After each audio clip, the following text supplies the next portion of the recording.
Alors ça, c'est vraiment une très bonne indication de l'épilation laser, où on a des traitements par arrachage, épilateur électrique ou cire, qui font que les poils se cassent dans la peau. Et c'est un processus qui ne régresse jamais, qui va en augmentant. Et l'épilation laser, en 6 à 9 mois, va restituer la peau comme elle était là.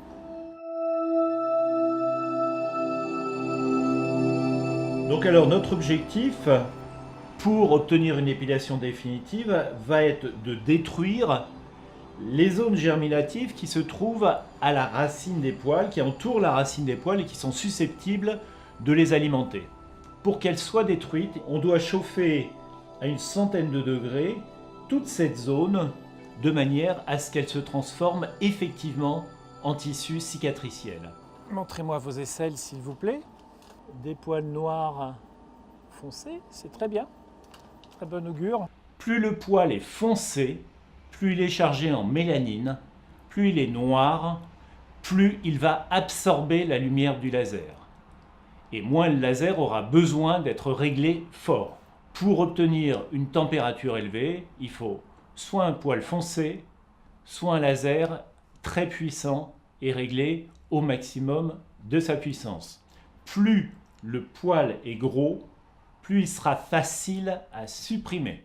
La question qui se pose et que posent les patients, c'est oui, mais que va-t-il se passer avec ma peau?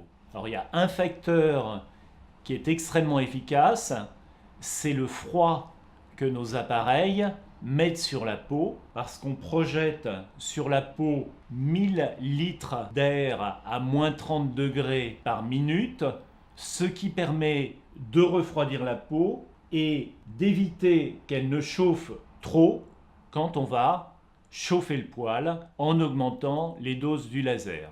On doit avant tout assurer la sécurité des patients. Donc, il faut régler le laser avec une dose nécessaire et on doit avoir l'efficacité suffisante. Donc cet exercice est difficile à faire lors de la première séance. C'est pour cette raison que l'on fait des tests.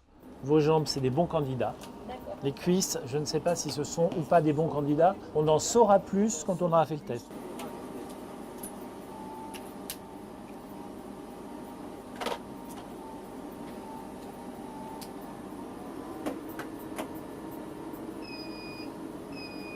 On va faire un passage sur l'aisselle. D'abord, on tire un endroit où il n'y a pas de poils.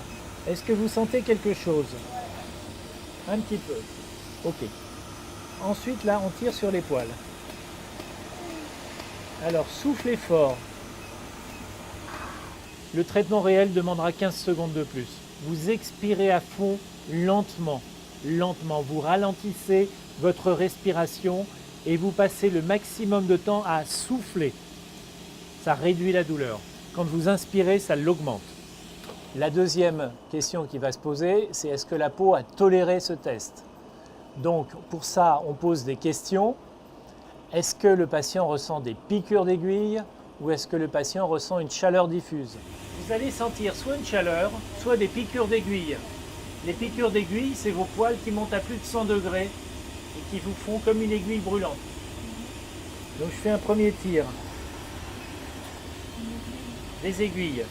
Donc si jamais vous sentez une chaleur diffuse, vous me le dites, c'est que la dose est peut-être trop élevée.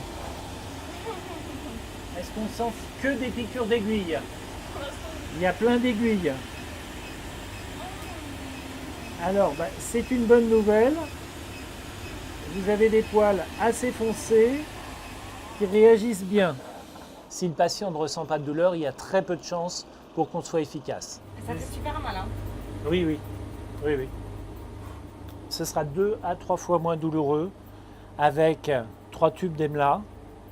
On prend un générique en fait, avec 3 tubes d'EMLA posés 2 heures avant sous cellophane. On contrôle ensuite l'efficacité dans les minutes qui suivent le traitement. Et plus on aura un gonflement, des œdèmes autour du follicule pileux, ce qu'on appelle les œdèmes périfolliculaires, on va expliquer au patient qu'il s'agit d'une sorte d'urticaire, d'un gonflement.